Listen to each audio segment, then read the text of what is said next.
আমাদের বাবা আদম আলাইহিস সালাতু ওয়াস সালাম তো জান্নাতে ছিলেন, ওখান থেকে দুনিয়ায় এসেছেন। আমরাও সেই জান্নাতে যেতে চাই, চাই না? চাই। এই জান্নাতে যেতে হলে মুরব্বী বাবা যারা বসছেন, নওজোয়ান যুবকেরা বসছ, সবাইকে বলছি, এই জান্নাতে যেতে হলে দুনিয়ার জমিনে দুটো জিনিসকে ফলো করা লাগবে। একটা হচ্ছে আল্লাহর তাওহীদ, আর একটা হচ্ছে রাসূলের রিসালাত। কথা বুঝতে পেরেছেন? তাওহীদ এবং রিসালাত। আপনি যদি তাওহীদ মানেন তাহলে অগ্নি পূজা, মূর্তি পূজা, গাছের পূজা, মাছের পূজা, সূর্যের পূজা, পাথরের পূজা, মূর্তি পূজা কিছুই করা যাবে যাবে না।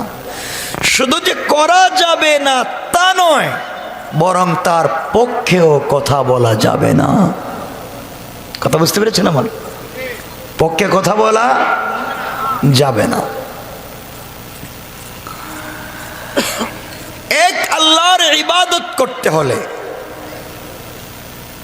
দুনিয়ার জমিনে আর কারো কথা, কারো হুকুম মানা যাবে না। আল্লাহর ইবাদত করতে হলে যেই তরিকা লাগবে সেই তরিকার নাম রিসালাতের তরিকা। আপনার মন গড়া তরিকায় ইবাদত করলে কাজ হবে না। কথা কি আমার বুঝতেছেন আপনারা? আমার দিকে একটু ফলো করেন। আল্লাহ বলছেন আমার তাওহীদকে মানতে হলে, আমার হুকুমগুলো মানতে হলে রাসূলের তরিকায় চলতে হবে।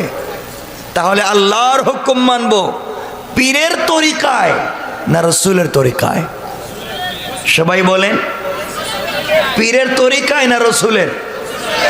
রাসূলের।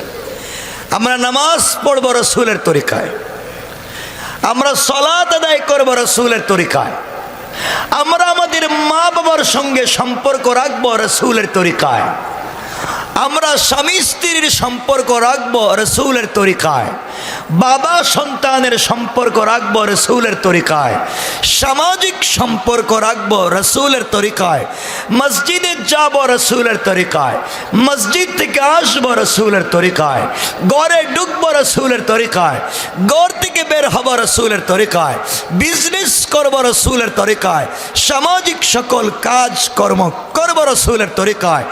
এক কথায় জন্ম থেকে নিয়ে কবরে যাওয়া পর্যন্ত আল্লাহর যতগুলো বিধিবিধান আছে সকল বিধিবিধান পালন করব শুধুমাত্র কেবলমাত্র রাসূলের তরিকায়। কথা বলেন, কথা কি বুঝতেছেন আমার? এই জন্য আমার মুসলমান বন্ধুগণ,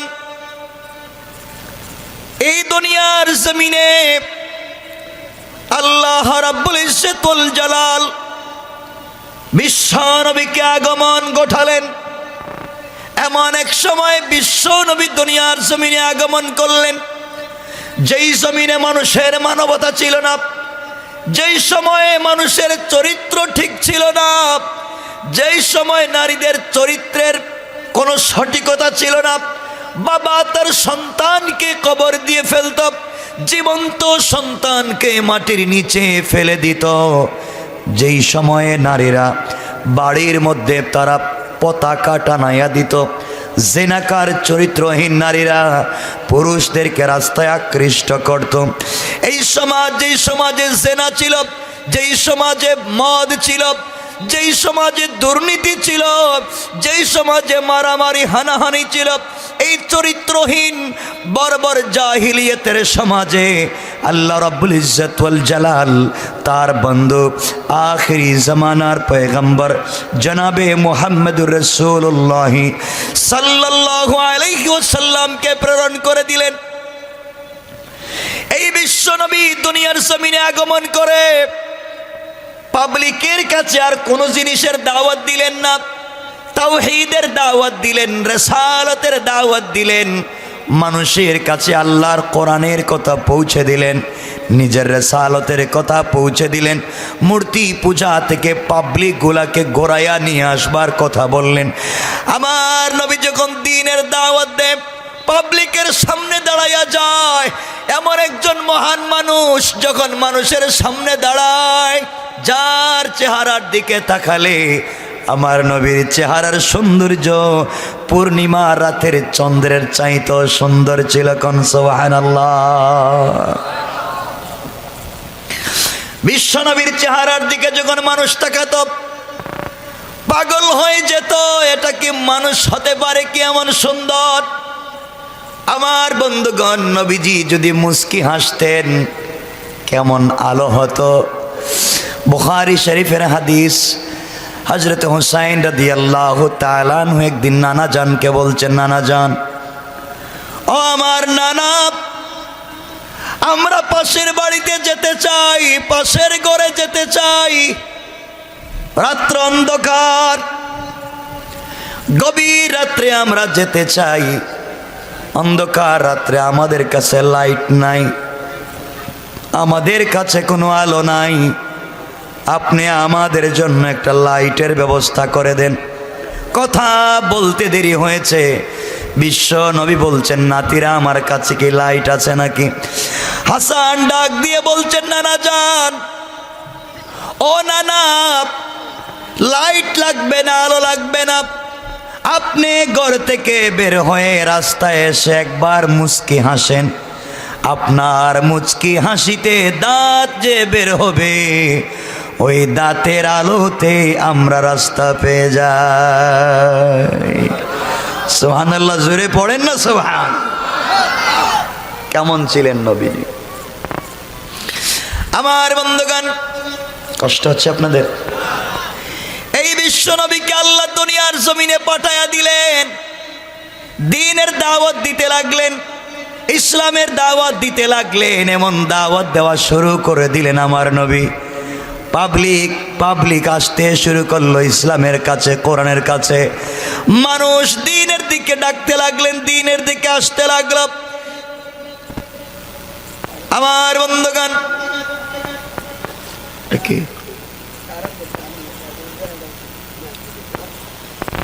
আলহামদুলিল্লাহ বলেন, সবাই বলেন, এত মানুষ, জোরে আলহামদুলিল্লাহ বলতে পারেন না?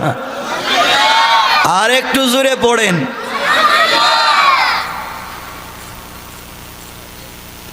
আমার বন্ধুগণ, নবীজি পাবলিকের কাছে দিন পৌঁছালেন, বিশ্ব নবী। মানুষ পঙ্গপালের মতো কালিমা পড়তে শুরু করলো। জাহিলিয়াতের যুগের মানুষের কোনো সম্মান ছিল না। নবীজির কাছে আসার কারণে, ভালো মানুষের সংস্পর্শে আসার কারণে, রিসালাতের তাওহীদের কাছে আসার কারণে এই জাহিলিয়াতের মানুষগুলা সোনার মানুষে পরিণত হয়ে গেল। সুবহানাল্লাহ বললেন না?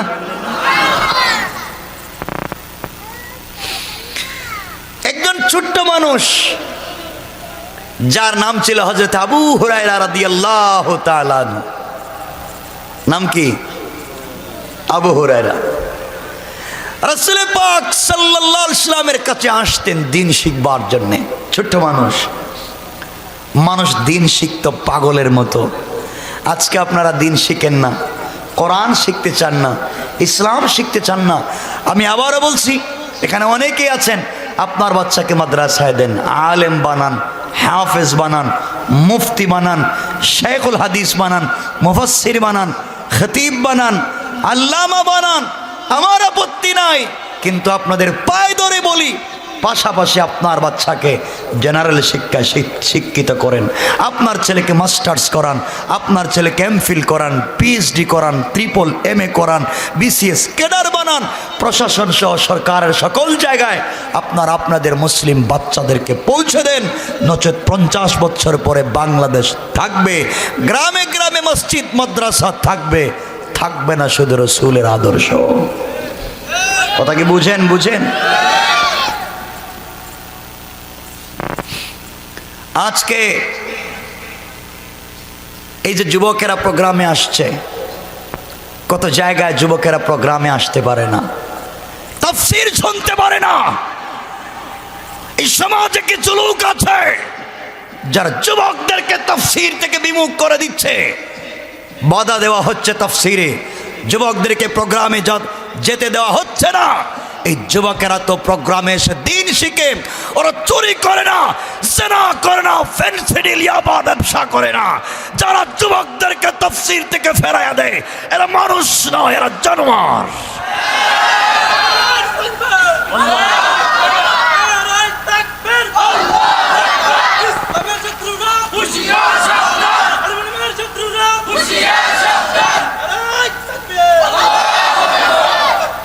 যুবকদেরকে বলছি, ভাই শোনো, অনেক যুবক আছে দেখবেন দাড়ি রাখে না, ইসলামের প্রতি তার একটা সাবকর্নার আছে, তার ভিতরে দরদ আছে। মানুষকে শুধু গালি দিবেন না, মানুষকে ইসলামকে শক্ত করে দিবেন না। ও যুবক ভাই, তোমাদেরকে বলছি, মনে রাখো, একদিন এমন আসবে তোমার সন্তানও তোমার কথা শুনবে না, দ্বীনের পথে চলবে না। এই জন্যে আমরা চাই এই সোনার বাংলাদেশ 56,000 বর্গ মাইলের সুজলা সুফলা শস্য শ্যামলা সব একবারে সুব্রুজ্জ্বল সোনার বাংলাদেশে ইসলাম ছিল, ইসলাম আছে, ইসলাম থাকবে। কেউ যদি বাধা দেয়, আমরা ট্যাঙ্কের সামনে, গুলির সামনে পড়ে যাব, ইসলামকে কলঙ্কিত হতে দেব না। ঠিক কিনা বলেন?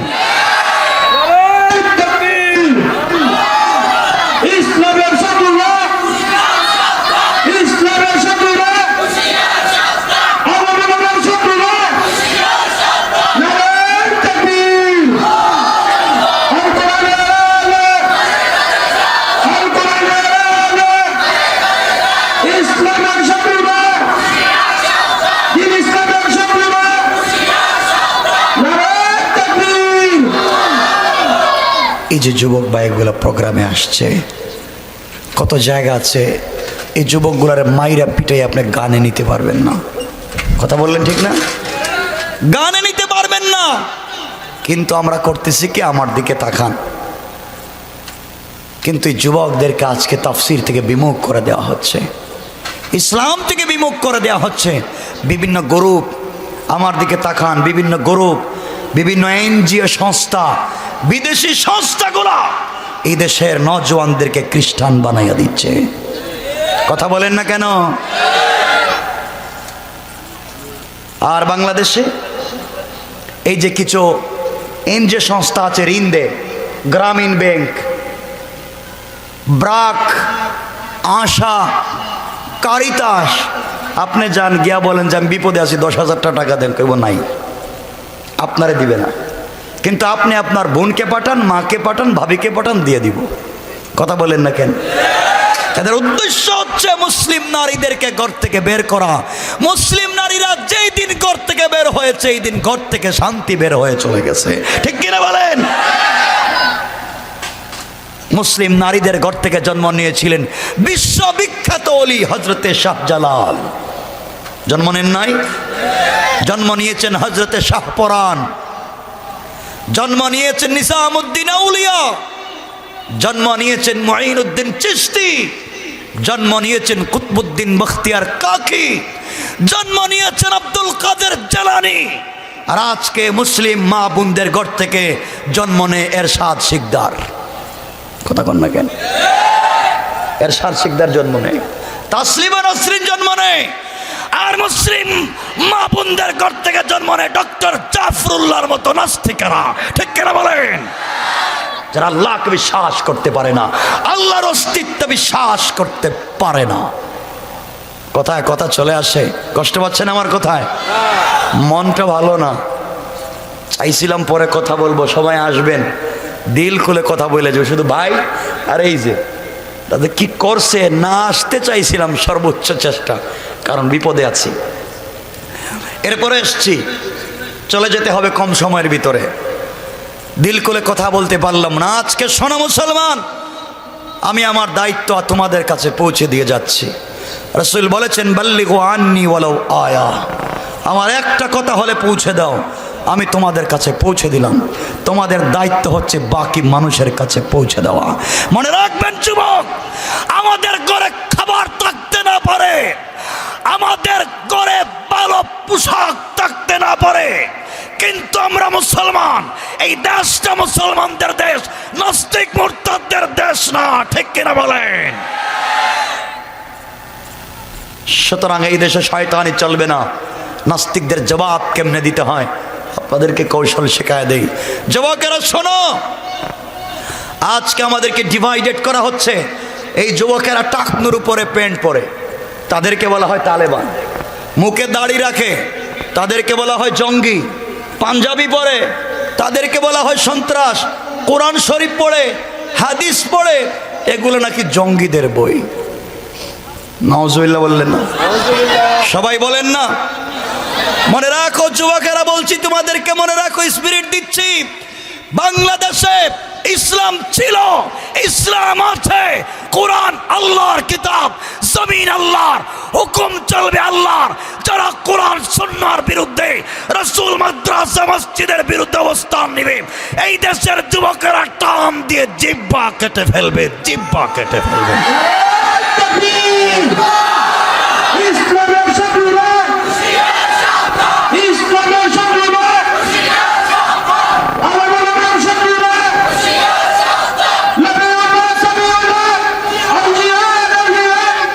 কথা শুনেন আমার, ওলামায়ে কেরামের কিছু কথা বলি। আজকালকার নাস্তিকেরা কোথায় আর আমরা কোথায়? শোনো যুবক, কথা চলে আসছে বলে দেই, না কষ্ট হচ্ছে? কিয়ামতের দিনে হিসাব নিকাশের পরে জান্নাতীরা যখন জান্নাতে পৌঁছে যাবে, জাহান্নামীরা যখন জাহান্নামে পৌঁছে যাবে, তখন কোটি কোটি ইমানদার জাহান্নামে যাবে। আল্লাহ বলবেন ফাওয়াইলুল লিল মুসাল্লিন, যা নামাজি তোর নামাজ নিয়ে জাহান্নামে যা, তুই নামাজ পড়ে সুদ খাস। আছে না এলাকায়? দেখবেন ওনার কাছে দাড়ি রেখেছে, হাতে তাসবিহ আছে, এলাকার বড় মুরব্বী, কিন্তু সব থেকে বড় সুদের কারবারি। নিজেও সুদের কারবার করে, নিজের বউও করে। আছে না? এগুলা ভুল বলতেছি? এমন মুরব্বী নাই সুদের ব্যবসা করে? এটা মানুষ না, এটা কি জানোয়ার কইল? তো জানোয়ার কি কোনোদিন সুদের ব্যবসা করছে? জানোয়ার কইলেই তো ভুল হইব। শোনা মুসলমান, আজকে যুবকদেরকে ডিভাইডেড করা হচ্ছে। এই যে ছোট ছোট বাচ্চা, এদেরকে আপনারা মসজিদে নিবেন, কিন্তু কিছু কিছু মসজিদে লেখা থাকে বাচ্চাদেরকে নিয়ে মসজিদে আসবেন না, ওরা চিল্লি করে, নামাজ পড়া যায় না, থাকে না? যেই মুসল্লি বলবে বাচ্চাদেরকে মসজিদ থেকে বের করেন, ঘাড় ধরে মুসল্লিকে মসজিদ থেকে বের করে দিবেন, ঠিক কিনা বলেন?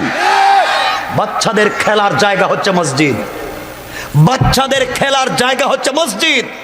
বাচ্চারা সিনেমা হলে যাবে না, বাচ্চারা সিনেমা থিয়েটারে যাবে না, বাচ্চারা নাচ গানের আড্ডায় যাবে না। ছোট্ট ছোট্ট বাচ্চারা খেলার জায়গা হচ্ছে মসজিদ। ওরা মসজিদে যাবে, দৌড়াদৌড়ি করবে ইমামের সামনে, মুসল্লিদের সামনে, গ্লাস ভাঙবে, কাঁচ ভাঙবে। এটা হচ্ছে বাচ্চাদের সৌন্দর্য, কারণ বাচ্চারা জান্নাতের ভিতরে এইভাবে দৌড়াদৌড়ি করবে। আজ বাচ্চাদেরকে মসজিদে নিতে দেন না। আর যদি যায়ও কোনো বাচ্চা মসজিদে, পিছনে যা, পিছনে যা। কেমন মুসল্লি আপনি? বাচ্চা পিছনে যা। বাচ্চা যেই বয়সে নামাজে আসছে, তুমি তো এই বয়সে মসজিদও আসো নাই। এটা সম্মান দেওয়া দরকার, যে ছোট্ট বয়সে বাচ্চাটা নামাজ আসছে, আর আমি এই বয়সে তো রাস্তাঘাটে শয়তানি করছি। আজকে আপনারাও বেঁচে গেলেন, আমিও বেঁচে গেলাম না, তাহলে বইলা দিতাম। আজকে বাচ্চাদেরকে মসজিদ থেকে বের করে দেন। বাচ্চাদেরকে মসজিদে নেবেন, সামনের কাতারে দিবেন, কারণ আমি আপনার গুনাহগার, আমাদের গুনার অভাব নাই। এই বাচ্চারা মাসুম, এদের গুনাহ নাই, এদের হাতের সঙ্গে আল্লাহ দোয়া কবুল করে, এদের উসিলে আমাদের দোয়া আল্লাহ কবুল করবেন। কথা বলে ঠিক কিনা? বাচ্চাদেরকে মসজিদ থেকে বের করে দেওয়া হয়। বাচ্চাদেরকে মসজিদে নিয়ে যাবেন, ওরা সেজদায় আপনার কাঁধে উঠবে, মাথায় উঠবে, আপনার সাথে নাড়াচাড়াই করবে, কাপড় দিয়ে টান দিয়ে কাপড় খুলে ফেলবে, কোনো আপত্তি নেই। এটাই বাচ্চাদের সৌন্দর্য। সুবহানাল্লাহ বলেন না? নবীজি একবার আসরের সালাত পড়তেছেন, বুখারীর হাদিস, আসরের সালাত। তো 4 নম্বর রাকাতের 2 নম্বর সেজদায় গিয়ে নবীজের উঠে না। যেখানে 1 মিনিটে 1 রুকু দেয়, এখানে 15 মিনিট হয়ে গেছে। সেজদা থেকে তো নবীজের উঠে না। সাহাবায়ে কেরাম চিন্তা করলেন, কি রে নবীজির আবার আজকে কি হইলো, আসেন নাকি আল্লাহ জানে, নাই, উঠে না কেন? 15-20 মিনিট পরে মাথা উঠাইছেন, নামাজ শেষ, সালাম ফিরাইছেন। সাহাবায়ে কেরাম বললেন, ইয়া রাসূলুল্লাহ, আপনি এত লম্বা সেজদা দিলেন আজকে, বুঝলাম না কি ওহী আসছিল নাকি? নবীজি বলেন, না রে, ওহী আসে নাই, আমার নাতি হুসাইন আমার কাঁধে উঠে গেছে, আমার কাঁধে উঠে গেছে, আমি তাকে নামাইয়া দেই নাই। বাচ্চা মানুষ মসজিদে আসছে, যদি ভয় দেখায় গেলে আর আসবে না, কারণ বলবে মসজিদে গেলে আমাকে মারে, ভয় দেখায়। এই জন্য বলছে যতক্ষণ তার ভাল লাগে কাঁধে বৈশা থাকুক। আল্লাহ রাব্বুল ইজ্জতুল জালাল বলছেন, বন্ধু তোমার কাঁধে হুসাইন বসছে, আমার তো ভাল লাগে, মজা লাগে, মজা, বৈশা থাকুক। এজন্য লম্বা সেজদা দিলাম, যতক্ষণ তার মন চায় খেলছে, যখন নাইমা গেছে তখন আমি সেজদার থেকে উঠছি। আমরা হলে তোকে নাইমা নামাজ হয় নাই, নামাজ আবার পড়ে, ঠিক না? আমরা তো ফতোয়া দিয়ে দিতাম, বাচ্চাদেরকে মসজিদ থেকে বের করে দিবেন না, বাচ্চাদেরকে মসজিদে নিয়ে যাবেন আর বলবেন, বাবা তুমি হাত উঠে আমার জন্য দোয়া করো, তোমার আম্মুর জন্য, তোমার আব্বুর জন্য, তোমার দাদা দাদুর জন্য, তোমার নানা নানুর জন্য তুমি দোয়া করো। আর আপনি পিছনে পিছনে বলবেন আমিন, কারণ আপনার দোয়া তো কবুল হওয়ার কোনো সিস্টেমই নাই, কারণ 2000 কিলোমিটার গতিতে গুনাহ করেন। কথা কন না কেন? আপনার গুনার গতি 2000 কিলোমিটার, এমন কোনো গুনাহ নাই যা করেন নাই। হাত উঠাইছে, আল্লাহ কই কিরে হাত উঠাইছ কেন? বড় বিপদে আছি। বিপদ মুক্ত হইলেই তো আমারে ভুলে যাইবি, ঠিক কিনা বলেন? আমি তোরে চিনি, বহুত বিপদ থেকে বাঁচাইছি, পরে আমারে ভুলে যাস। এজন্য আপনি বসেন, বাচ্চারে বলেন দোয়া কর। বাচ্চা কেঁদে কেঁদে বাবার জন্য দোয়া করবে, আল্লাহ বলবে তুই তো চালাক রে, তুই দোয়া না করে বাচ্চারে দিয়ে দোয়া করাইছিস। আর আমি আল্লাহ তো বাচ্চাদেরকে পছন্দ করি, যা ওই বাচ্চার ওসিলা আজকে তুই মাপ পাইয়া গেলে। আল্লাহু আকবার বলেন, আল্লাহু আকবার।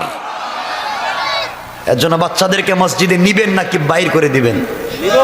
বেশি নিবেন, সামনে দিবেন, বাচ্চারা দাঁড়াবে, যেখানে ভাল লাগে ওখানে দাঁড়াবে, সামনে দিয়ে যাবে, দৌড়বে, কোনো আপত্তি নাই। এটা বাচ্চাদের সৌন্দর্য, তাদেরকে বুঝাবেন, তাদেরকে বুঝাবেন, ভয় দেখাবেন না। ইনশাআল্লাহ বলেন না? ইনশাআল্লাহ। আপনাদের এলাকার মসজিদে চেয়ার আসেনি? মসজিদের ভিতরে চেয়ার এখানে নাই, যাক আপনার বাইচা গেছেন। দেখবেন যে মসজিদে দেখবেন চেয়ার আছে, আস্তে করে পেট্রোল দিয়ে জ্বালাই দিবেন। মসজিদে চেয়ার থাকবে কেন? হ্যাঁ, সারা বাংলাদেশ ঘুরতে পারো, হাঁটতে পারো, মার্কেটে যাও, অফিসে যাও, আদালতে যাও, 3 তলায় উঠো, 2 তলায় নামো, সব পারো, মসজিদে গেলেই চেয়ারম্যান। কথা কন না কেন? মসজিদের সকল চেয়ারম্যান, সবার এক একটা চেয়ার লাগে, সব চেয়ার পেট্রোল দিয়ে জ্বালায় দিবেন। তুমি এত বড় কে যে আল্লাহর সামনে চেয়ারে বসে থাকো? কথা বলেন না কেন? বাপরে বাপ, কি সাহস তার! কথা কি বুঝেন আমার? হ্যাঁ, যিনি দাঁড়াতে পারবেন, দাঁড়াইয়া নামাজ পড়তে পারবেন, আপনি চেয়ারে বসতে পারবেন না, আপনি দাঁড়াইয়া থাকবেন, শুধু রুকু সিজদার সময় চেয়ারে বসবেন। কিন্তু ইসলাম বলেছে সত্যিকার অর্থে যদি আপনি বিপদী হন, অসুস্থ হন, আপনি শুয়ে নামাজ পড়লে হয়, ইশারা দিয়ে নামাজ পড়লে হয়। কিন্তু বাংলাদেশের জোয়ান 18 বছর, 20 বছর, 30 বছর, এও চেয়ারে পড়ে নামাজ পড়ে। কথা কন না কেন? কি সিস্টেম শুরু হয়েছে! ইসলামটারে কি পাইছেন কন?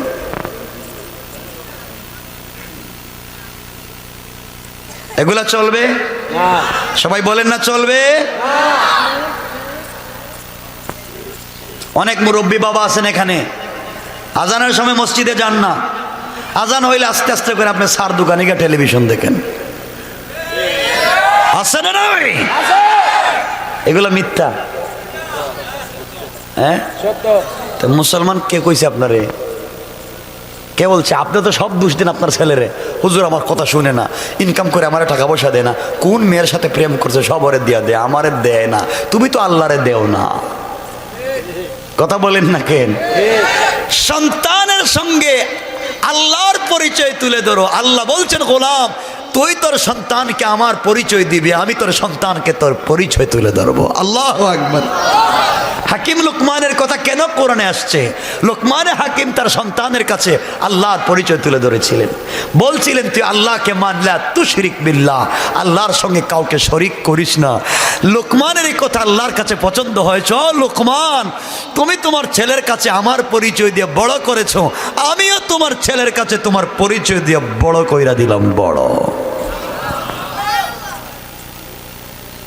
কিছু হলেই আমাদের কাছে আসেন, হুজুর আমার ছেলে আমার কথা শুনে না, ইনকাম করে টাকা পয়সা দেয় না, কোনো কথাবার্তাই শুনে না, বেয়াদব। তো জিগাইলাম ছেলের হক টকা আদায় করছেন, আকিকা করছিলেন? কই না। নাম কি রাখছেন? কই নাম বল্টু। তো বল্টু কেমনে কথা শুনবে? বলে না আমি তো ঠিক মতো রাখেন না, এর হক আদায় করেন নাই। এই বাচ্চা যখন আপনার স্ত্রীর পেটে ছিল আপনি কি নামাজ পড়ছিলেন? কয় না, মসজিদের কাছেও যাই নাই 10 মাস। তাহলে বাচ্চা তো হইবই সন্ত্রাস। কথা কন না কেন? বাচ্চা যখন আপনার স্ত্রীর পেটে ছিল আপনার স্ত্রী কি করছে? মূলা চুরি, কদু চুরি। এর বাগান থেকে মূলা আনছে, এর বাগান থেকে কদু আনছে, লাউ আনছে, আইনা খাওয়াইছে, বলে ছেলে হইছে এখন লাউ। কথা শুনবে না। এজন্যে বাচ্চার কাছ থেকে হক আদায় করতে চান, আগে বাচ্চার হক আদায় করেন। কথা বলেন না কেন? বাচ্চার জন্মের পরে কানে আজান দিছেন? হুজুর কানে দিছি না তো, বাড়ির গেইটে দিছি। গেইটে আজান দিয়ে লাভ আছে? দিবেন তোর কানে। কিসের হক? আর দেখবেন জুম্মাবারে তো মসজিদে মুসল্লির অভাব নাই, মানে সব মুসলমান, আর জুম্মা শেষ মানে সব অমুসলমান, আর মসজিদে যায় না। কথা কন না কেন? এগুলা ঠিক জিনিস? এগুলা ভালো জিনিস না খারাপ? সবাই বলেন না খারাপ। একটু হাত ওঠান, কারার কষ্ট হচ্ছে দেখি। কষ্ট হইতেছে?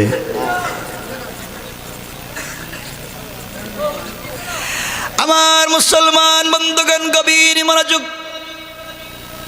কিয়ামতের দিনে হিসাব নিকাশের পরে জান্নাতীরা যখন জান্নাতে পৌঁছে যাবে, জাহান্নামীরা জাহান্নামে পৌঁছে যাবে, আল্লাহ রাব্বুল ইজ্জত ওয়াল জালাল জান্নাতীদেরকে ডেকে বলবেন, জান্নাতীরা শোনো, আমি আল্লাহ কোরআনে কারীমের ভিতরে জান্নাতের যত নাজ নেয়ামতের কথা বর্ণনা করেছিলাম, জান্নাতের যত নেয়ামতের কথা বলেছি, জান্নাতের সৌন্দর্যের কথা বলেছি, তোমরা তো জান্নাতে এসেছো, জান্নাতের নেয়ামতগুলা কি তোমরা পেয়েছো আমাকে বলো। সকল জান্নাতীরা জবাব দিবে, আল্লাহ তাআলা আপনি কোরআনের ভিতরে যত নিয়ামতের কথা বর্ণনা করেছেন, জান্নাতে আসার পরে আমরা তার চাইতে 97 গুণ বেশি নিয়ামত পেয়েছি। কোন সুবহানাল্লাহ। কত গুণ বেশি? কত গুণ? 97 গুণ বেশি নিয়ামত। আল্লাহ বলবেন, গোলাম আর কিছু লাগবে? আর কিছু চাইবা? আল্লাহ আপনি কি বললেন? যা কোরআনে বলছেন তার চাইতে 97 গুণ বেশি পাইছি। বাড়ি কইছিলেন একটা, পাইছি 97টা। না সুবহানাল্লাহ বাদ না, দরকার নাই। সুবহানাল্লাহ। মনে হইতেছে প্রধানমন্ত্রী ফ্রি বাড়ি দিতেছে, টিনের বাড়ি, আর এটা জান্নাতের বাড়ি। সুবহানাল্লাহ কোন? আরো জোরে কোন? জান্নাতের একটা ইট থাকবে হীরার, একটা ইট থাকবে স্বর্ণের, একটা ইট থাকবে রূপা, একটা ইট থাকবে ডায়মন্ড, আর সিমেন্ট থাকবে না, সিমেন্ট থাকবে মেশকে আম্বর। আল্লাহু আকবার। হীরা জবরদস্ত ইয়াকুত মণিমুক্তা পাথর দিয়ে জান্নাতের ডিজাইনার ডেকোরেশন করা থাকবে। আরে জান্নাতের একটা পাথরের দাম আসমান জমিন লৌহ কলম আরশ কুরসি জান্নাত জাহান্নাম সব বিক্রি করে দিলে জান্নাতের একটা পাথরের দাম হবে না। সুবহানাল্লাহটা পড়েন না। এই বাড়িতে যাইতে চান? যাইতে চান? নামাজ পড়েন না, রোজা রাখেন না, সুদ খাইয়েন, ঠিক না? কই ঠিক? এগুলো বাদ দেওয়া লাগবে। পারবেন না ইনশাল্লাহ? সবাই বলেন না। জান্নাতীরা জান্নাতে পৌঁছে গেল। আল্লাহ বললেন কি চাও? আল্লাহর কিচ্ছু লাগবে না, 97 গুণ বেশি পেয়েছি, আর কোনো নিয়ামতের প্রয়োজন নেই। আল্লাহ বলবেন ভেবে চিন্তে দেখো না, আর কোনো নিয়ামত লাগবে নি। আল্লাহর কি চাই? আপনি যা বলছেন 97 গুণ বেশি পাইলাম। বাড়ির অভাব নাই, কিন্তু মানুষ একটাও নাই। পুরা জান্নাত তো আমার নামে, খালি বাড়ি পড়ে আছে। বাগানের পর বাগান, মালটার বাগান আছে, স্ট্রবেরির বাগান আছে, ড্রাগনের বাগান আছে, কমলার বাগান আছে, বেদানার বাগান আছে, আঙ্গুরের বাগান আছে, সব কিছুর বাগান আছে। আল্লাহ খাওয়ার তো লোক নাই, আর কি করব? আল্লাহ বলবেন দেখো আরো কিছু লাগবে কি? চাইলে আমি দিব। সকল জান্নাতীরা জবাব দিতে পারবে না, বিসিএস ক্যাডার জবাব দিতে পারবে না, এমফিল কারে জবাব দিতে পারবে না, পিএইচডি কারি জবাব দিতে পারবে না। সকল জান্নাতীরা জমা হয়ে মোল্লা মৌলবীদের কাছে যাবেন, উলামায়ে কেরামের কাছে যাবেন, আর বলবেন হুজুর আপনাদের ওয়াজ শুনে শুনে, আপনাদের কথাবার্তা শুনে শুনে আমল করে করে জান্নাত পর্যন্ত পৌঁছে গেলাম।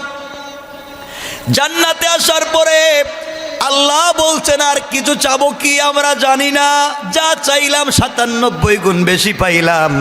আপনারা বলেন তো আর কিছু লাগবে কি? এমন সময় সমস্ত জান্নাতীরা বসা, উলামায়ে কেরাম দাঁড়িয়ে বলবেন আল্লাহ তাআলা জান্নাতের ভিতরে এসেছি, জান্নাতের বিল্ডিং বালাখানা পেয়েছি, জান্নাতের আঙ্গুর আপেল পেয়েছি, জান্নাতের হুর গিলমান পেয়েছি, জান্নাতের উপহার উপঢৌকন পেয়েছি। আয় আল্লাহ তাআলা, এই জান্নাতের জন্য দুনিয়ায় ইবাদত করি নাই।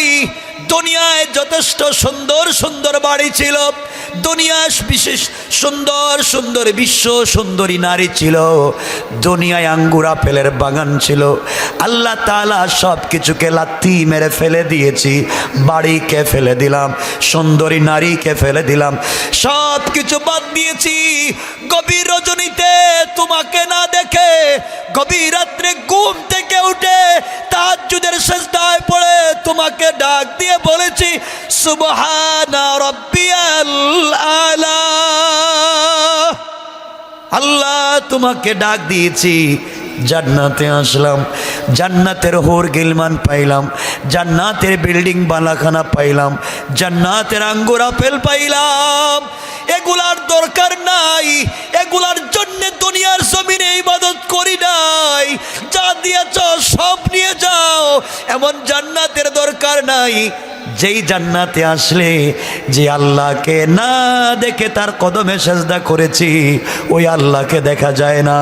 আল্লাহ কোনো জান্নাতের নিয়ামতের দরকার নাই, একটা নিয়ামত চাই, তোমার দিদার।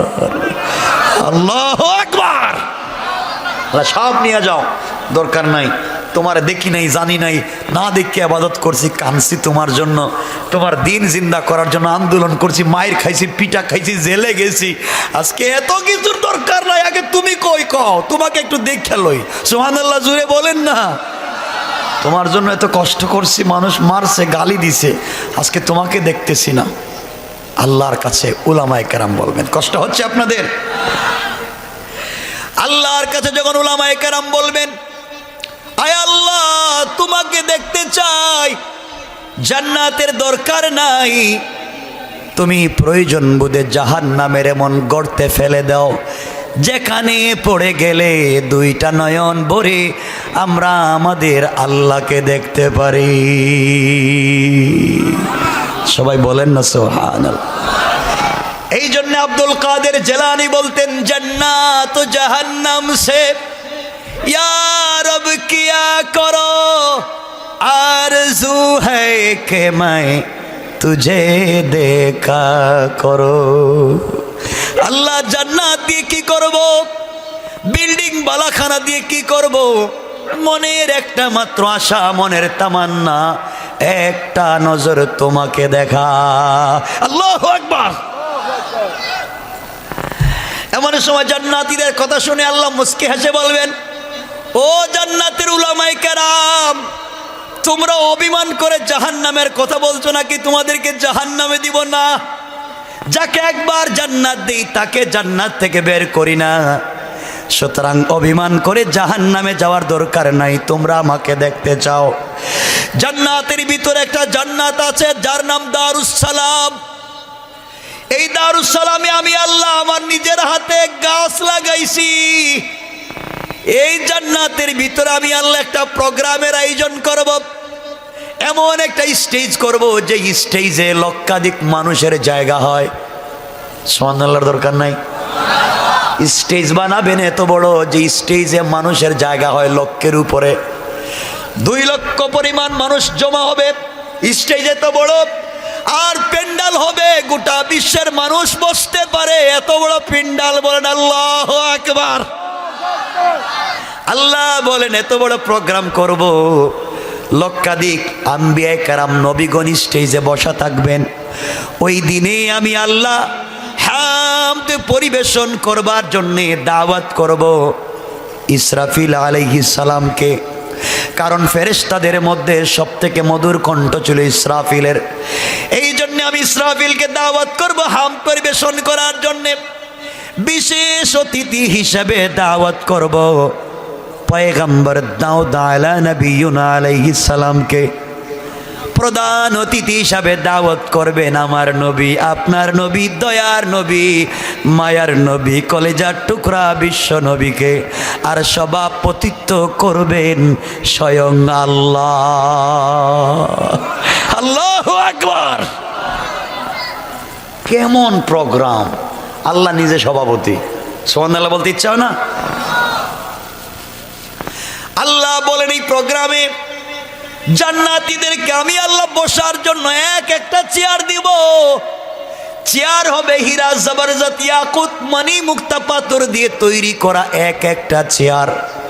দুনিয়ার প্লাস্টিকের চেয়ার না, দুনিয়ার কাঠের কোনো চেয়ার না। ওই চেয়ার হবে হীরা, জবরদস্ত, ইয়াকুত, পাথর দিয়ে তৈরি করা একটা চেয়ার, জমিন থেকে আসমান পর্যন্ত উঁচা। সকল জান্নাতীরা আপন আপন চেয়ারে বসবে। আর আমি আল্লাহ ওই সময় জান্নাতের পর্দা সরাইয়া দাঁড়াইয়া আমি আমার গোলামকে সরাসরি সালাম দিব। কোন সুবহানাল্লাহ, আল্লাহু আকবার। সালাম দিবেন কে?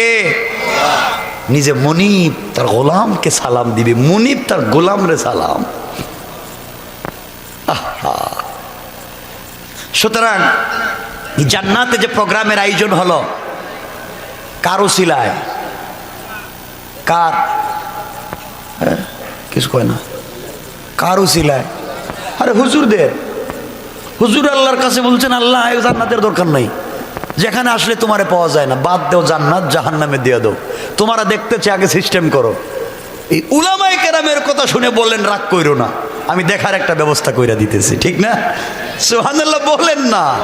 তাহলে বুঝা গেল উলামায়ে কেরামের নেতৃত্ব দুনিয়ায় চলে, উলামায়ে কেরামের নেতৃত্ব আখিরাতেও চলে, ঠিক কিনা বলেন?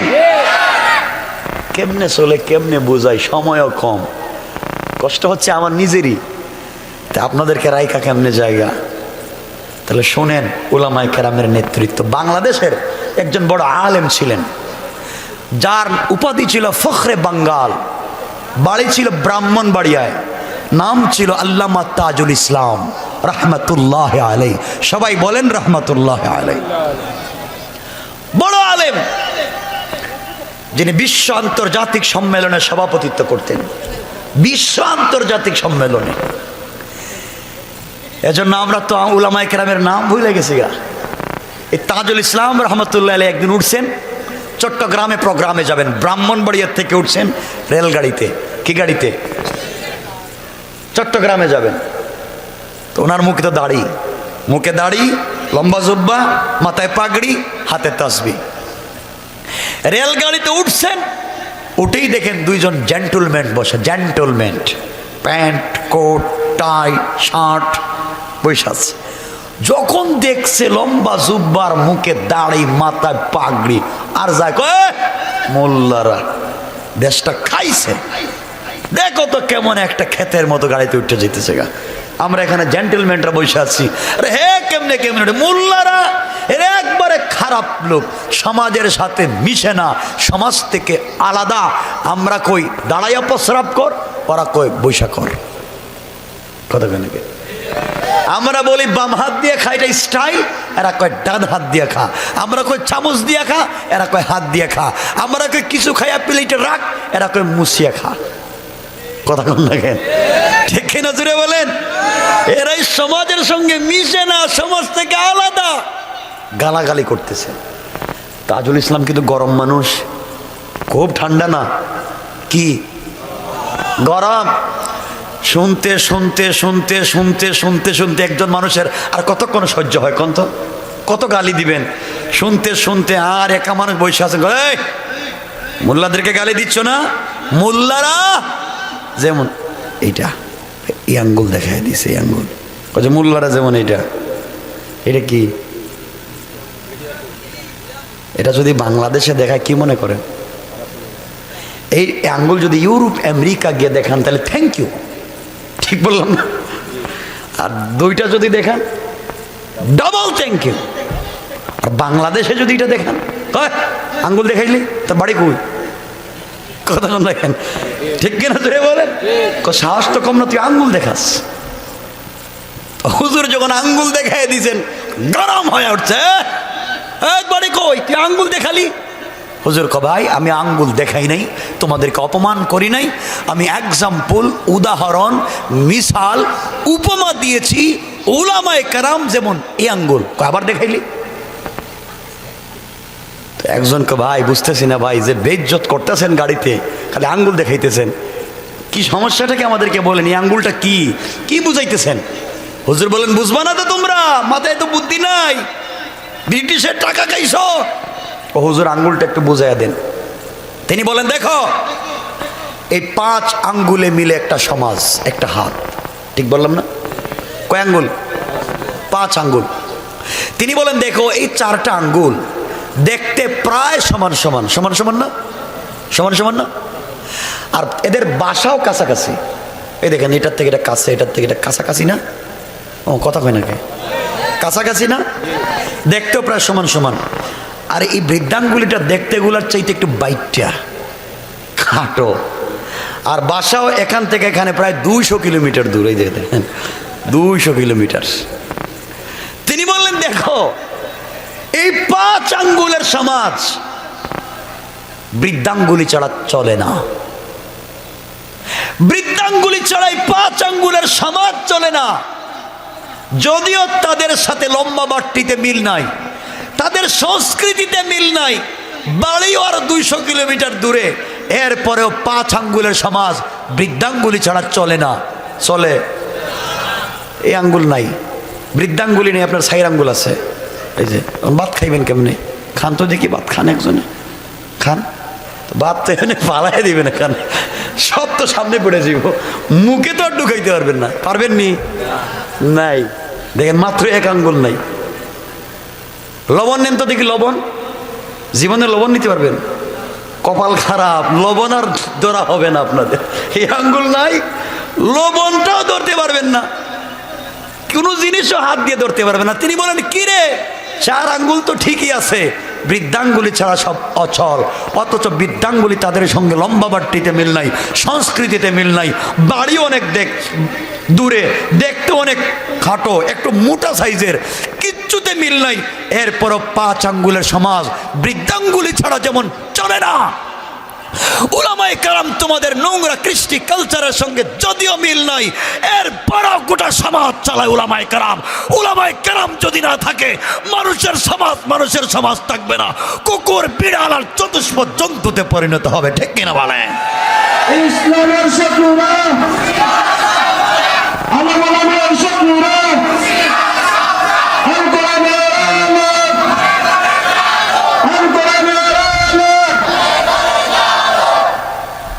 আচ্ছা কন্ত এই উত্তর শোনার পরে এদের মাথা কে ঠিক আছে?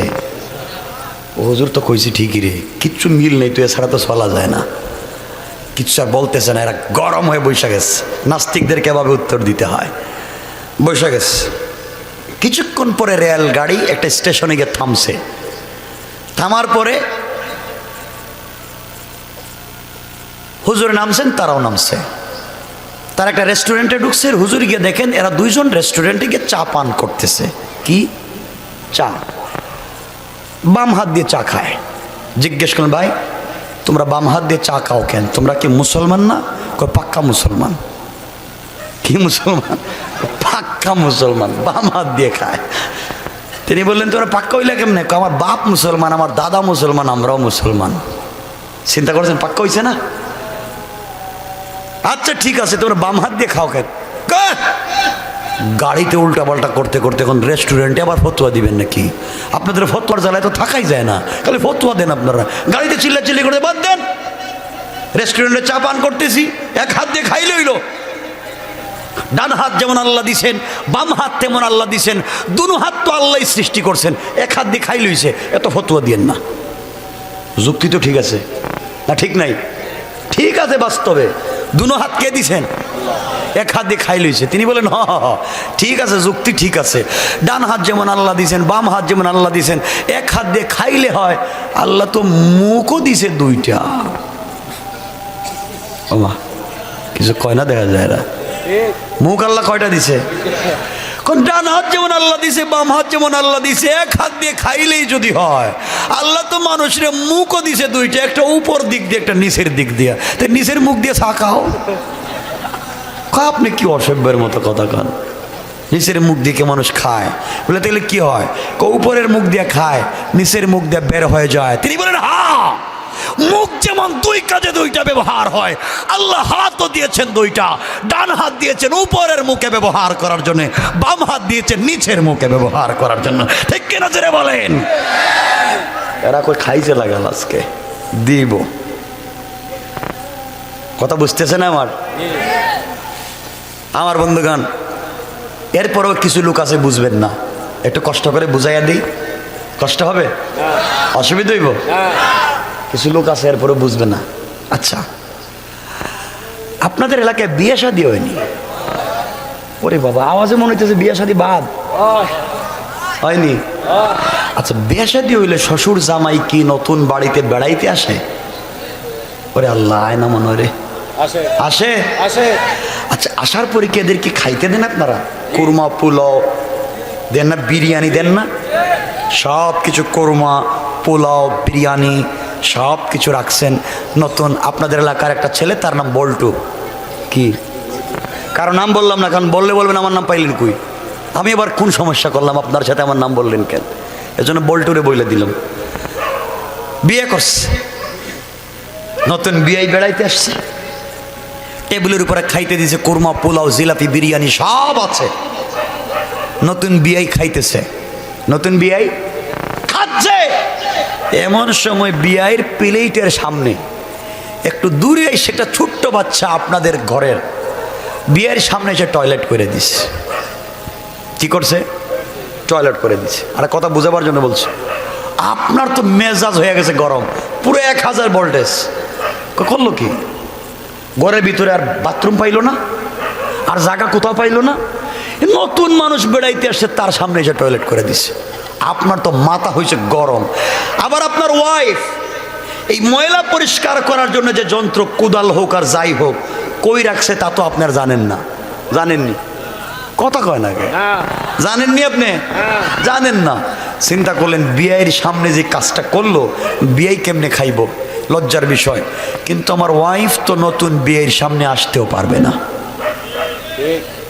হ্যাঁ, পর্দার ব্যাপার আছে না? নতুন বিয়ের সামনে তো ওয়াইফও আসতে পারবে না। আর কোদাল কোন জায়গায় রাখছে, এখন কোন জায়গায় খোঁজ মারি ময়লা ফেলাইব। হঠাৎ আপনার চিন্তা মাথায় আসলো, আরে বিয়ের প্লেটে তো বড় একটা চামচ দেখা যায়, যে ভাত খাওয়ার চামচ। বুঝতেছেন না মনে হয়? বুঝাইতে পারতেছি। বিয়ের প্লেটে দেখেন মুঠো একটা চামচ আছে ভাত খাওয়ার। চিন্তা করেন, যার কোদাল না পাইলে কি চামচ তো আছে। আপনি চামচ নিয়ে ময়লা ফেলাই দিছেন। বিয়াই তো আস্তে আস্তে গরম হইতেছে। করলো কি? আমার ভাতের প্লেট থেকে চামচ নিয়ে ময়লা ফেলাই দিল। ময়লা ফেলাইয়া আপনি আবার বেশি নিয়ে গিয়ে ভালো করে সাবান দিয়ে ধুইতেছেন। বিয়াই করে দেখি কি করে, সাবান দিয়ে ভালো করে চামচ ধুয়ে আবার পাতের পিলিটে ঢুকাই দিছেন। বিয়াই কয় মিয়া আপনার মাথা কি ঠিক আছে, করলেন কি? সাবধান বিয়াই, রাগ করবেন না, সাবান দিয়ে ধুই আনছি। কর তোর সাবান ভালা, এটা সোনার উপর দিয়ে পানি দিয়ে ধুইলে তো কাজ হবে না। কথা কন দেখেন, যেটা দিয়ে ময়লা ফালায় ওইটা আমার প্লেটে ঢুকায় দিবি, এটা কোনো রুচি হতে পারে না। ঠিক কিনা জোরে এখন? তাহলে যেই বাম হাত বাথরুমে ব্যবহার হয় সেটা মুখে দিবে, এটা কোনো চরিত্র রুচি হতে পারে না। ঠিক কিনা জোরে এখন? এরা কো হুজুরে পাইছে আজকে সব বাদ। সুতরাং নাস্তিকদেরকে এভাবেই উত্তর দিতে হয়। এক নাস্তিক একবার ওয়াজ করতেছে, ওয়াজ আল্লাহ বলতে কিছু নাই, নাউজুবিল্লাহ হয় না, এগুলা বলতে বলতে তো রাত্র শেষ হয়ে যাইব। আল্লাহ বলতে যে জিনিস দেখা যায় না এই জিনিস মানা যায় না। এটা হচ্ছে মেডিকেল সায়েন্সের একটা থিওরি, যে জিনিস দেখা যায় না এই জিনিস মানা যায় না। আল্লাহরা দেখা যায়, কিছু কয় না, দেখা যায়, তাদের থিওরি মতে মানা যায় না। ভালো করে বুঝাইতেছে বিজ্ঞান আর সায়েন্স। এক ছাত্র ছিল, স্যার যে জিনিস দেখা যায় না এই জিনিস মানা যায় না, ঠিক তো? ঠিক কইছি তো, আল্লাহরা দেখা যায় না, আল্লাহ মানা যায় না। ছাত্র দাঁড়ায় হুজুর স্যার আপনি জিন্দা না মুর্দা? স্যারকে কস কি? আমি জিন্দা না মুর্দা মানি? আমি জীবিত, আমি কথা বলতেছি। আপনি যে জিন্দা এটার প্রমাণ কি? আমি দেখতেছি না।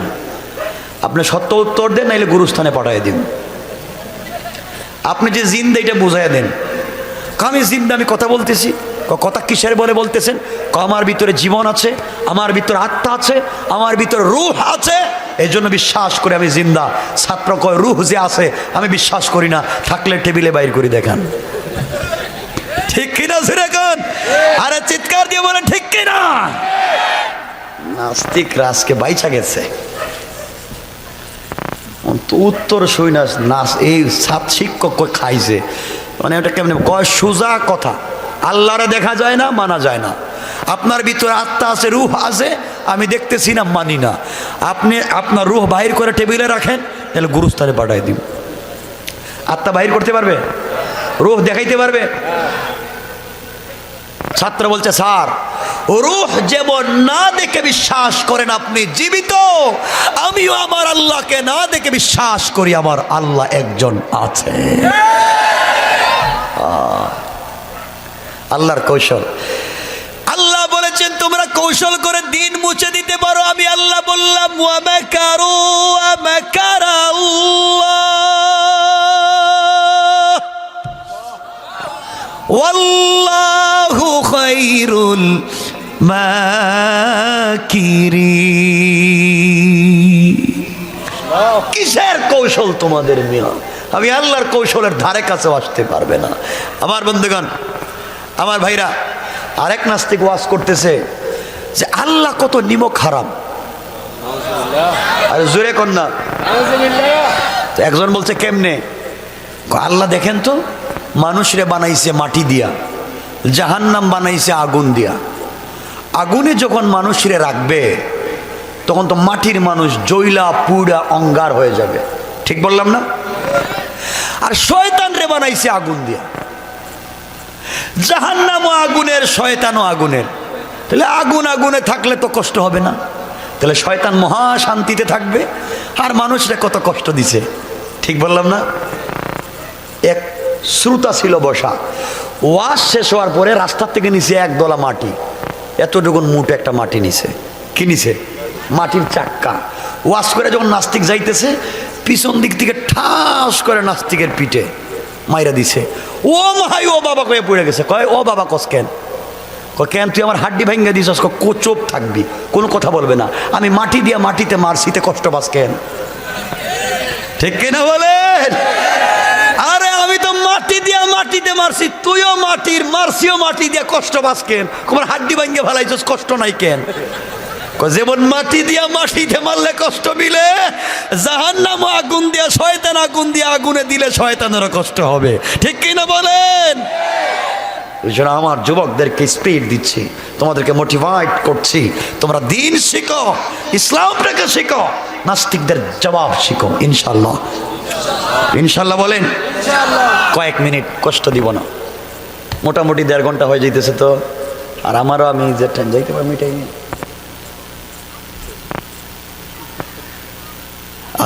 আমার জন্য দোয়া করবেন তো ইনশাল্লাহ, আল্লাহ যেন বিপদ থেকে বাঁচায়, যে ঝামেলাগুলো আছে ঝামেলার থেকে যেন আল্লাহ হিফাজত করে দেয়। আমিন। বসেন, কথা আছে।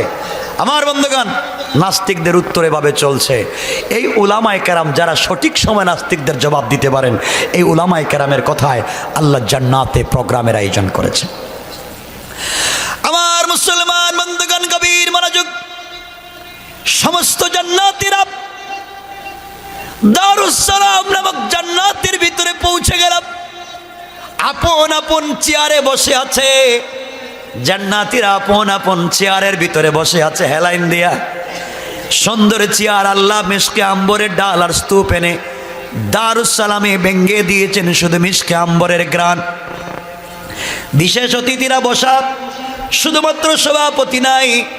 এমন সময় আমার আল্লাহ দারুস সালামের পর্দা সরাইয়া তার জান্নাতি গোলামদেরকে নিজে আল্লাহ হইয়া সালাম দিবেন। কোন সুবহানাল্লাহ। আল্লাহ কোরআনে কারীমের ভিতরে বলেছেন, তাহিয়াতুহুম ইয়াউমা ইয়ালকাউনাহু সালাম। ও গোলামের দল, জান্নাতে যখন তোমাদের সঙ্গে আমি আল্লাহর দেখা হবে রে, তোমরা থাকবে বসা আর আমি আল্লাহ থাকবো দাঁড়ানো। দাঁড়ায়া দাঁড়ায়া তোমাদেরকে আমি আল্লাহ আমার কণ্ঠ দিয়ে সালাম করবো। কোন সুবহানাল্লাহ।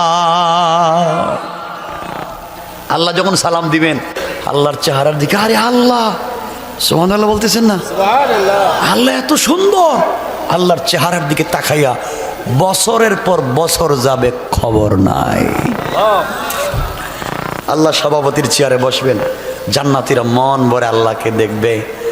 আল্লাহ বলবেন, কই রে আমার জান্নাতের হুর আর গেলমান, আয় না। আমি আমার জান্নাতের গোলামদের সঙ্গে ওয়াদা দিয়েছিলাম, জান্নাতে তাদের সঙ্গে দেখা হলে নাস্তার ব্যবস্থা করব।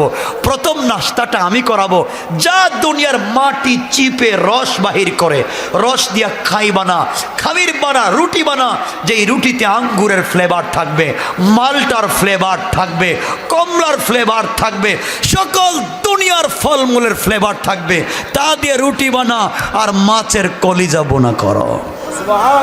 সুবহানাল্লাহ। আর আস্তে করে লইব। আপনারা যেভাবে আমার দিকে তাকাইতেছেন, মনে হইতেছে আমি খাইতেছি, মনে হয়। আমি তো খাচ্ছি না, আমি ওয়াজ করতেছি। আমার বন্ধুগণ, নাস্তার প্লেট হাজির। আল্লাহ বলবেন, আমার জান্নাতীদের সামনে হাজির হয়ে যা। আল্লাহ যখন বলবেন, হুর আর গেলমানেরা এক একজন তোমার আমার মা সামনে, এক একজন জান্নাতীর সামনে ৮০,০০০ খাদেমা, এক একজন জান্নাতীর সামনে ১,৬০,০০০ নাস্তার প্লেট নিয়ে এক একজন জান্নাতীর সামনে হাজির হয়ে যাবে। কয়টা প্লেট খাইবেন? ১,৬০,০০০ নাস্তার প্লেট। কয়টা খাবেন? আমার বন্ধুগণ, আল্লাহ বলবেন, কিরে জান্নাতি, শুধু নাস্তা না, প্লেট যেটা, টেবিল যেটা, সব ভাঙ্গা খায়া বলা, ওগুলো খাবার। জান্নাতীরা তখন কাঁটা চামচ নিবে, নিয়ে একটু মুখে দিয়ে টেস্ট করবে, আল্লাহর নাস্তাটা কেমন মজা হয়, একটু টেস্ট করি দেখি। চামচটা মুখের কাছে আনবে, এখনো খায় নাই। আল্লাহ বলবেন, ও আজকের বিশেষ অতিথি ইসরাফিল, দাঁড়াও আর আমার প্রশংসা করো, হাম পড়ো। ইসরাফিল দাঁড়াইয়া যখন হাম দিয়ে টান দিবে, জান্নাতীরা নাস্তার প্লেট রেখে হাউমাউ করে চিল্লাবে, লাফাবে আর বলবে, আল্লাহ তাআলা কি কণ্ঠে হামদ শোনালেন, দুনিয়ার জমিনে এমন কণ্ঠ শুনি নাই। আমাদের কলিজা ছিঁড়ে যায়, দুনিয়ার জমিনে কত হাম শুনলাম, কিন্তু ইসরাফিলের কণ্ঠ শুনে কলিজায় মানে না। আল্লাহ তাআলা জান্নাতের কোনো নিয়ামত, জান্নাতের নাস্তার প্রয়োজন নাই। ইসরাফিল হাত পরিবেশন করতে থাকুক, আমরা শুনবো। বছরের পর বছর যদি চলে যায়, আমাদের পেটে খিদে লাগবে না। আল্লাহ বলবেন কি, এর চাইতে মধুর কণ্ঠে শুনতে চাও কিছু? ও আল্লাহ, এর চাইতে মধুর কণ্ঠ আসেনি, এর চাইতে সুন্দর কণ্ঠ আছে। আছে মানে অবশ্যই আছে। আল্লাহ তাইলে শোনাও না। সুবহানাল্লাহ কয় না রে? আরে আরেকটু জোরে কর না সুবহানাল্লাহ। আল্লাহ বলবেন আজকের বিশেষ অতিথি পয়গম্বর দাউদ, আপনি দাঁড়াইয়া যান আর আমার কোরআন থেকে সূরা তাহা তিলাওয়াত করেন। আল্লাহর পয়গম্বর দাউদ বিশেষ অতিথি দাঁড়াইয়া কোরআন থেকে যখন সূরা তাহা তিলাওয়াত শুরু করবে, এমন সময় সমস্ত জান্নাতীরা জান্নাতের ভিতরে চিৎকার দিবে। তাকায়া দেখবে হযরতে দাউদের একটা কণ্ঠ থেকে 70 প্রকারের মধুর আওয়াজ শোনা যায়। আল্লাহু আকবার। ও আল্লাহ, এটা কি শুনাইলেন? একটা কণ্ঠ থেকে 70টা আওয়াজ একসাথে বাইরে হইতেছে বাঁশির মতো। জান্নাতীরা পাগল হয়ে বলবে, আল্লাহ কিচ্ছু চাই না, দাউদের তেলাওয়াত চলুক, আর কিচ্ছুর দরকার নাই, 1000 বছর চলে যাক। আল্লাহ বলবেন, এর চাইতে মধুর কণ্ঠে তেলাওয়াত শুনতে চাও কি? জান্নাতীরা পাগল হয়ে বলবে, আল্লাহ কি বলেন, কলেজা তো ফেটে যায়, এর চাইতে মধুর কণ্ঠ আছে কি? এমন সময় আল্লাহ বলবেন, আমার কোরআনের জন্য দাউদ কষ্ট করে নাই, আমার কোরআনের জন্য ইসরাফিল কষ্ট করে নাই, আমার কোরআনের জন্য কেউ কষ্ট করে নাই। আমার কোরআনের জন্য যেই নবী দান শহীদ করেছেন, আমার কোরআনের জন্য যেই নবী মাথায় লোহার কড়া ঢুকাইছেন, আজকের প্রধান অতিথি বিশ্ব নবী এখন তোমাদের সামনে দাঁড়াইয়া আমার কোরআন থেকে সূরা ইয়াসিন তিলাওয়াত করে শোনাবে।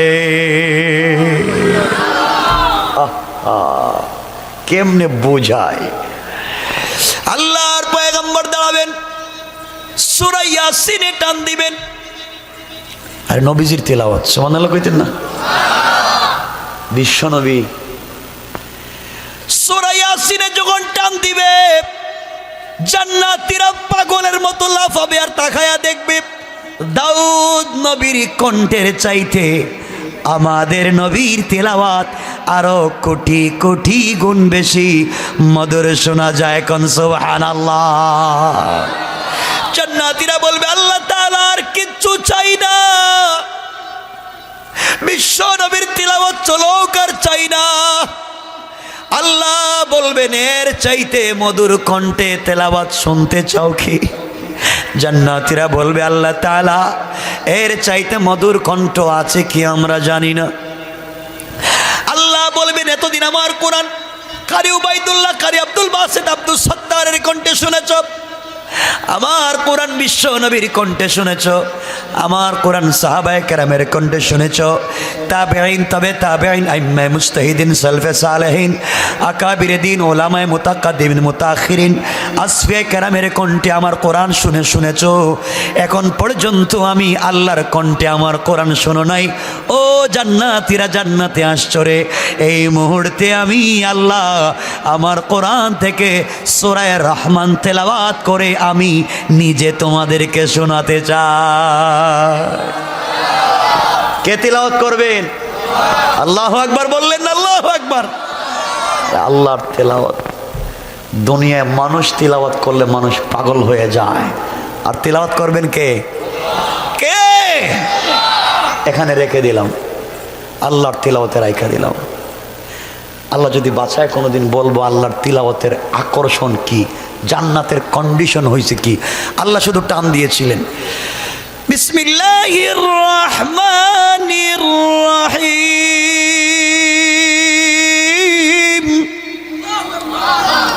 মানুষকে কি রে, কি শুরু হইল? পাগল। এই আল্লাহর তেলাওয়াতের পরে জান্নাতের কন্ডিশন হয় কি? কত শত বছর গেছে, জান্নাতি মহিলারা কি বলছে, এগুলার উত্তর আজকে রাইখা দিলাম। আপনারা আমার জন্য দোয়া করবেন, আপনাদের জন্য দিল থেকে দোয়া থাকলো, কথা এখানেই রেখে দিলাম।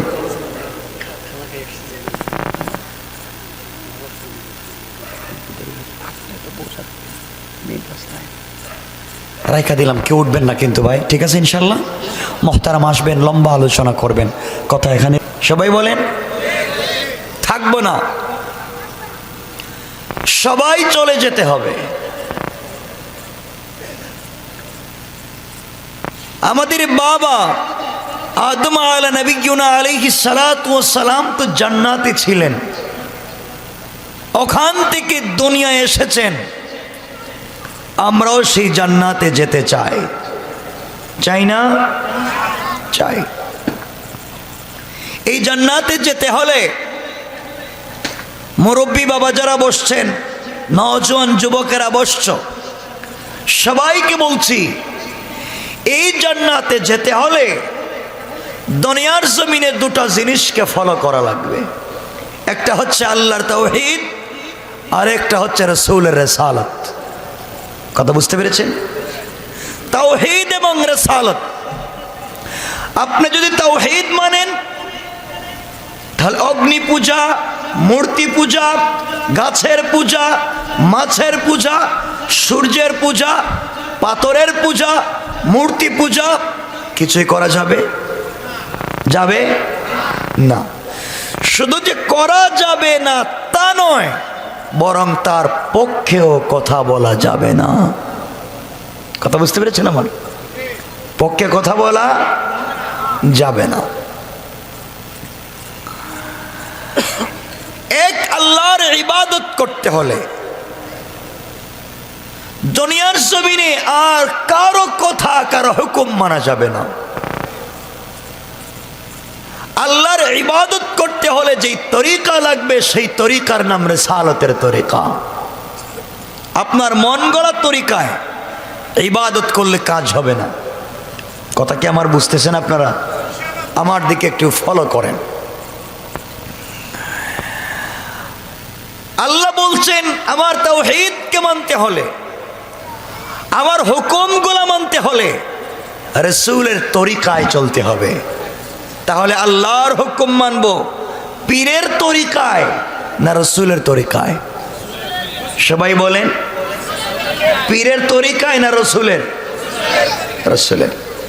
আমরা নামাজ পড়বো রাসূলের তরিকায়, আমরা সালাত আদায় করবো রাসূলের তরিকায়, আমরা আমাদের মা বাবার সঙ্গে সম্পর্ক রাখবো রাসূলের তরিকায়, আমরা স্বামী স্ত্রীর সম্পর্ক রাখবো রাসূলের তরিকায়, বাবা সন্তানের সম্পর্ক রাখবো রাসূলের তরিকায়, সামাজিক সম্পর্ক রাখবো রাসূলের তরিকায়, মসজিদে যাব রাসূলের তরিকায়, মসজিদ থেকে আসবো রাসূলের তরিকায়, ঘরে ঢুকবো রাসূলের তরিকায়, ঘর থেকে বের হব রাসূলের তরিকায়, বিজনেস করবো রাসূলের তরিকায়, সামাজিক সকল কাজ কর্ম করবো রাসূলের তরিকায়।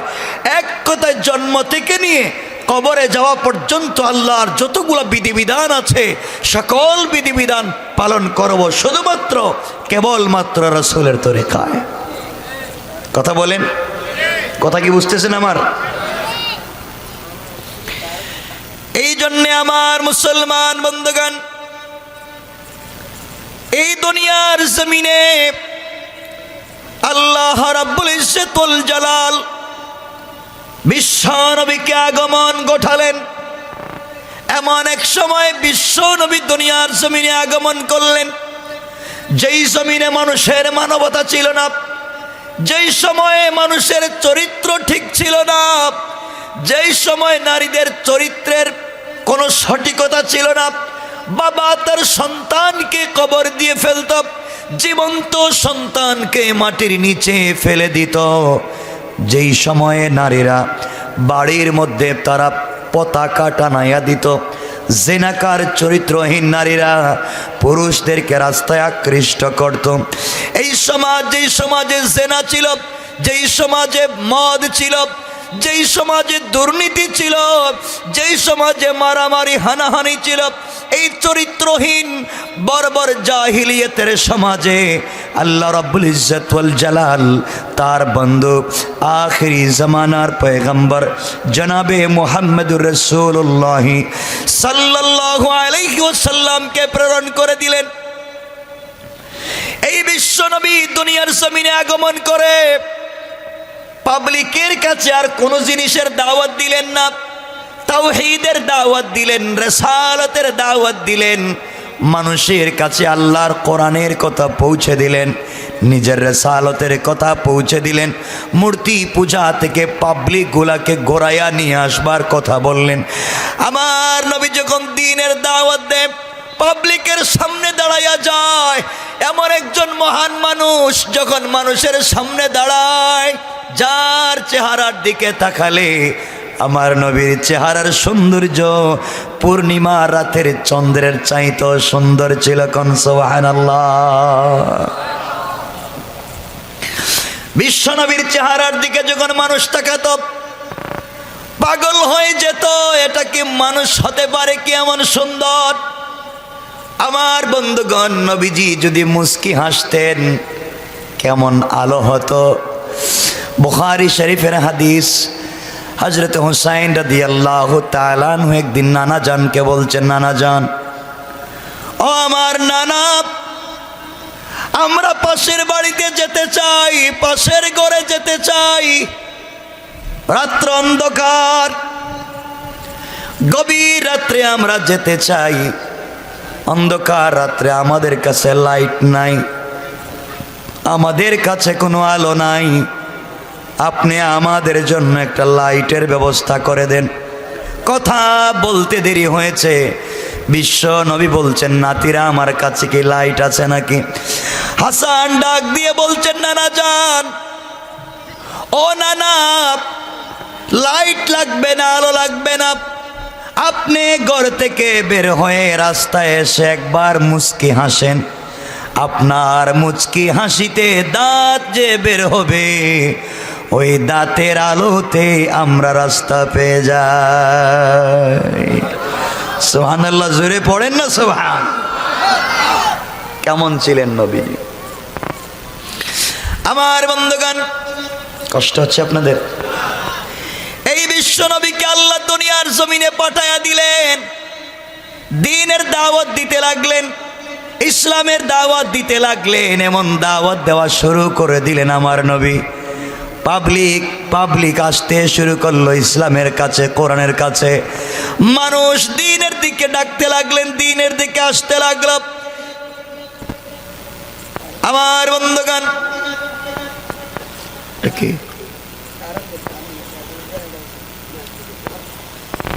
আলহামদুলিল্লাহ বলেন, সবাই বলেন, এত মানুষ, জোরে আলহামদুলিল্লাহ বলতে পারেন না? আর একটু জোরে পড়েন।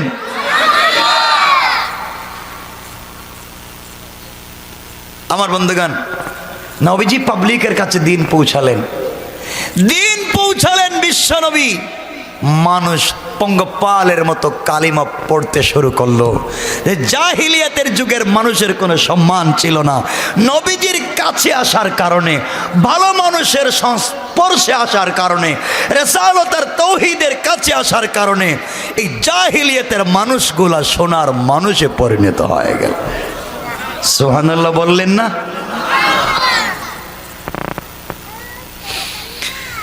একজন ছোট্ট মানুষ, যার নাম ছিল হযরত আবু হুরায়রা রাদিয়াল্লাহু তাআলা আনহু। নাম কি? আবু হুরায়রা। রাসূল পাক সাল্লাল্লাহু আলাইহি ওয়াসাল্লামের কাছে আসতেন দ্বীন শিখবার জন্য। ছোট্ট মানুষ দ্বীন শিখত পাগলের মতো। আজকে আপনারা দ্বীন শিখেন না, কোরআন শিখতে চান না, ইসলাম শিখতে চান না। আমি আবারও বলছি, এখানে অনেকেই আছেন, আপনার বাচ্চাকে মাদ্রাসায় দেন, আলেম বানান, হাফেজ বানান, মুফতি বানান, শেখুল হাদিস বানান, মুফাসসির বানান, খতিব বানান, আল্লামা বানান, আমার আপত্তি নাই। কিন্তু আপনাদের পায়ে ধরে বলি, পাশাপাশি আপনার বাচ্চাকে জেনারেল শিক্ষায় শিক্ষিত করেন, আপনার ছেলেকে মাস্টার্স করান, আপনার ছেলেকে এমফিল করান, পিএইচডি করান, ট্রিপল এমএ করান, বিসিএস ক্যাডার বানান। প্রশাসন সহ সরকারের সকল জায়গায় আপনাদের মুসলিম বাচ্চাদেরকে পৌঁছে দেন। নচেত 50 বছর পরে বাংলাদেশ থাকবে, গ্রামে গ্রামে মসজিদ মাদ্রাসা থাকবে, থাকবে না শুধু রাসূলের আদর্শ। কথা কি বুঝেন?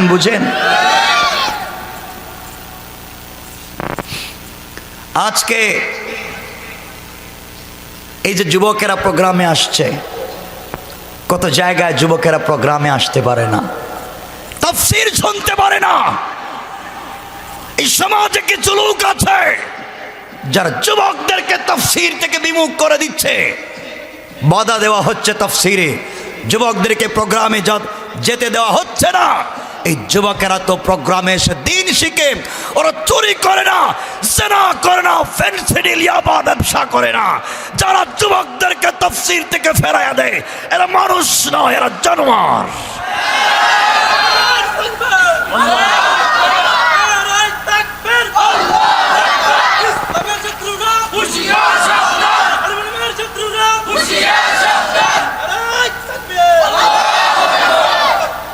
যুবকদেরকে বলছি, ভাই শোনো, অনেক যুবক আছে দেখবেন দাড়ি রাখে না, ইসলামের প্রতি তার একটা সাবকর্নার আছে, তার ভিতরে দরদ আছে। মানুষকে শুধু গালি দিবেন না, মানুষকে ইসলামকে শক্ত করে দিবেন না। ও যুবক ভাই, তোমাদেরকে বলছি, মনে রাখো একদিন এমন আসবে তোমার সন্তানও তোমার কথা শুনবে না, দ্বীনের পথে চলবে না। এই জন্যে আমরা চাই এই সোনার বাংলাদেশ 56,000 বর্গ মাইলের সুজলা সুফলা শস্য শ্যামলা স্বপ্ন একবারে সুব্রুজ্জ্বল সোনার বাংলাদেশে ইসলাম ছিল, ইসলাম আছে, ইসলাম থাকবে। কেউ যদি বাধা দেয় আমরা ট্যাঙ্কের সামনে, গুলির সামনে পড়ে যাব, ইসলামকে কলঙ্কিত হতে দেব না। ঠিক কিনা বলেন? ইসলামের শত্রুরা, ইসলামের শত্রুরা,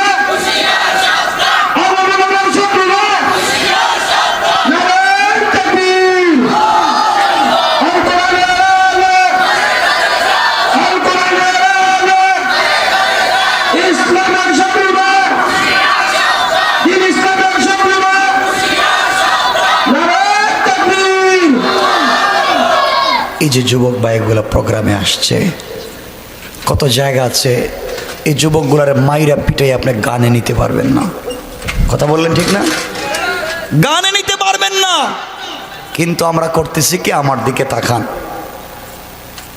কিন্তু এই যুবকদেরকে আজকে তাফসীর থেকে বিমুখ করে দেওয়া হচ্ছে, ইসলাম থেকে বিমুখ করে দেওয়া হচ্ছে। বিভিন্ন গ্রুপ, আমার দিকে তাকান, বিভিন্ন গ্রুপ, বিভিন্ন এনজিও সংস্থা, বিদেশি সংস্থাগুলা এই দেশের নওজওয়ানদেরকে খ্রিস্টান বানাইয়া দিচ্ছে। কথা বলেন না কেন? আর বাংলাদেশে এই যে কিছু এনজিও সংস্থা আছে, ঋণ দেয়, গ্রামীণ ব্যাংক, ব্রাক, আশা, কারিতাস। আপনি যান গিয়া বলেন যে আমি বিপদে আছি, 10,000 টাকা দেন, কেউ নাই, আপনারে দিবে না। কিন্তু আপনি আপনার বোনকে পাঠান, মাকে পাঠান, ভাবিকে পাঠান, দিয়ে দিব। কথা বলেন না কেন? এদের উদ্দেশ্য হচ্ছে মুসলিম নারীদেরকে ঘর থেকে বের করা। মুসলিম নারীরা যেই দিন ঘর থেকে বের হয়েছে, এই দিন ঘর থেকে শান্তি বের হয়ে চলে গেছে। ঠিক কিনা বলেন? মুসলিম নারীদের ঘর থেকে জন্ম নিয়েছিলেন বিশ্ববিখ্যাত ওলি হজরতে শাহজালাল। জন্ম নেন নাই? জন্ম নিয়েছেন হজরতে শাহপরান, জন্ম নিয়েছেন নিজামুদ্দিন আউলিয়া, জন্ম নিয়েছেন মুঈনুদ্দিন চিশতি, জন্ম নিয়েছেন কুতবুদ্দিন বখতিয়ার কাকি, জন্ম নিয়েছেন আব্দুল কাদের জিলানী। আর আজকে মুসলিম মা বোনদের ঘর থেকে জন্ম নেয় এরশাদ শিকদার। কথা কন না কেন? এরশাদ শিকদার জন্ম নেয়, তাসলিমা নসরিন জন্ম নেয়। আর মুসলিম মা বোনদের ঘর থেকে জন্ম নেয় ডক্টর জাফরুল্লাহর মতো নাস্তিকেরা। ঠিক কিনা বলেন? যারা আল্লাহকে বিশ্বাস করতে পারে না, আল্লাহর অস্তিত্ব বিশ্বাস করতে পারে না। কথায় কথা চলে আসে, কষ্ট পাচ্ছেন আমার কথায়? মনটা ভালো না, চাইছিলাম পরে কথা বলবো, সবাই আসবেন, দিল খুলে কথা বলে যাবে শুধু ভাই। আর এই যে তাদের কি করছে, না আসতে চাইছিলাম সর্বোচ্চ চেষ্টা, কারণ বিপদে আছি। এরপরে এসছি, চলে যেতে হবে কম সময়ের ভিতরে, দিল খুলে কথা বলতে পারলাম না। আজকে শোনো মুসলমান, আমি আমার দায়িত্ব তোমাদের কাছে পৌঁছে দিয়ে যাচ্ছি। রাসূল বলেছেন, বাল্লিগু আন্নি ওয়ালাউ আয়া, আমার একটা কথা হলে পৌঁছে দাও, আমি তোমাদের কাছে পৌঁছে দিলাম। তোমাদের দায়িত্ব হচ্ছে বাকি মানুষের কাছে পৌঁছে দেওয়া। মনে রাখবেন যুবক, আমাদের ঘরে খাবার থাকতে না পারে, আমাদের ঘরে ভালো পোশাক থাকতে না পারে, কিন্তু আমরা মুসলমান। এই দেশটা মুসলমানদের দেশ, নাস্তিক মুরতাদদের দেশ না, ঠিক কিনা বলেন? সুতরাং এই দেশে শয়তানি চলবে না। নাস্তিকদের জবাব কেমনে দিতে হয় আপনাদেরকে কৌশল শেখায় দেই। যুবকেরা শোনো, আজকে আমাদেরকে ডিভাইডেড করা হচ্ছে। এই যুবকেরা টাকনুর উপরে প্যান্ট পরে, তাদেরকে বলা হয় তালেবান। মুখে দাড়ি রাখে, তাদেরকে বলা হয় জঙ্গি। পাঞ্জাবি পরে, তাদেরকে বলা হয় সন্ত্রাস। কোরআন শরীফ পড়ে, হাদিস পড়ে, এগুলো নাকি জঙ্গিদের বই। নাউজুবিল্লাহ বললেন না? সবাই বলেন না? মনে রাখো যুবকেরা, বলছি তোমাদেরকে মনে রাখো, স্পিরিট দিচ্ছি।